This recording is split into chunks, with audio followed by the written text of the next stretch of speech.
દમણ દુનેઠામાં એક સ્કૂલ બસમાંથી વિદ્યાર્થીની જોડે ઉતરતી વેળા શું બન્યું?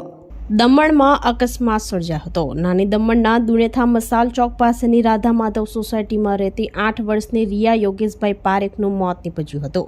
રિયા મોટી દમણની વાત્સલ્ય સ્કૂલમાં અભ્યાસ કરતી હતી. બપોરે લગભગ 2 વાગ્યે સ્કૂલ બસ નંબર DD03L9995 માંથી અન્ય વિદ્યાર્થીઓ સાથે ઉતરતી વખતે તે બસના પાછળના ટાયરના નીચે અકસ્માત સર્જાયો હતો.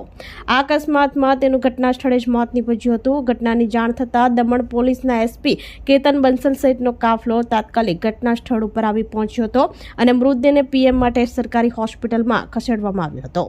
પોલીસે અકસ્માતના કારણોની તપાસ હાથ ધરી છે અને ગુનો નોંધ્યો હતો. બાળકીના કાળ અવસાનથી તેના પરિવારમાં શોકનું વાતાવરણ છવાયું છે.